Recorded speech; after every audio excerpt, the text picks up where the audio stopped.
Hey, One Church, this is Andy. I just wanted to take a few minutes to get to talk to you about worship. Actually, I'll probably be reading some because I'm more comfortable actually with the written word than I am the spoken word. In his book, The Air I Breathe, Louis Giglio states, "Worship is our response, both personal and corporate, to God for who He is and what He has done, expressed in and by the things that we say and the way that we live." Have you ever considered the awesome privilege we have to worship our Creator? Not only do we have this privilege, but we also have such a variety in which we can do it. To name a few, we can give of our time, we can give of our talents, we can give of our finances. We can participate in public worship, prayer, meditation, and encouragement. We can even sing. Although we can participate in all forms of worship, we do tend to have one or two that just fill our passion, that we're more drawn to.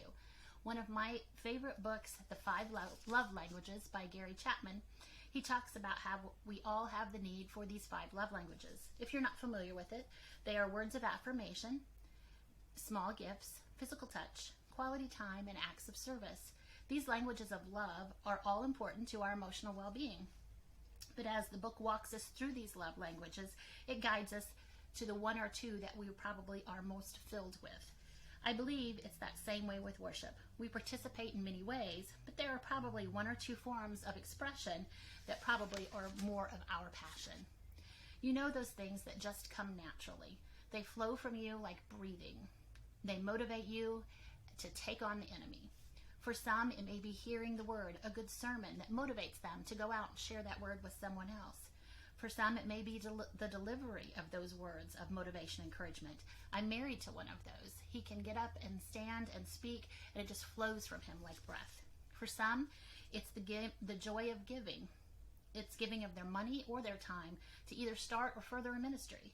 Some people are those prayer warriors, people that you can go to and ask them to go to God on your behalf. You know that they're going to be consistent and persistent in prayer for you. Some are studiers of the Word, and they are able to gain that knowledge and teach it to others.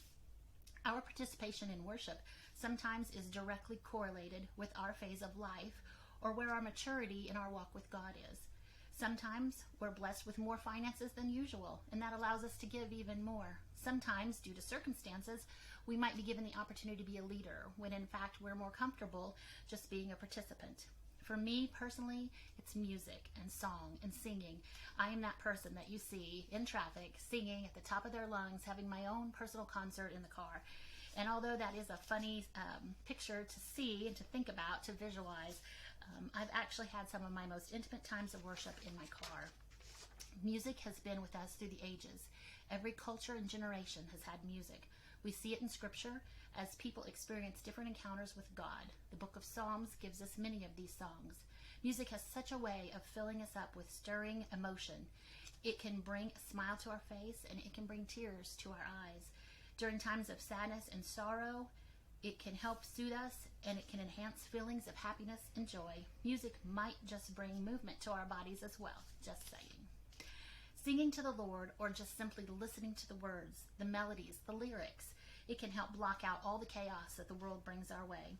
Worship through music can be therapeutic, and the medical field actually has clinical-based methods of using music for therapy. The healing and therapeutic aspect of music provides the healing and therapy music provides has existed between God and man through all of the ages. In Exodus 15, we read of Moses and the Israelites praising God through song and instruments. Scriptures filled with examples of man worshiping through music and song. I'm overwhelmed thinking about the gift and discovery of music, the use of notes, instruments, and our voices. The thought of that first stick being tapped on a tree trunk or something else to create that first beat, that first horn that has been fashioned. I'm overwhelmed thinking about the gift and discovery of music, the use of notes, instruments, and our voices. The thought of the first stick being tapped on a tree trunk to create that beat, or the first horn that was fashioned. How many began to speak words to these rhythms and created notes to follow them? How awesome God has given us all these abilities. In James 1:7, it states, "Every good thing bestowed and every perfect gift is from above, coming down from the Father of light." how could we not take these gifts and worship him in everything that we do?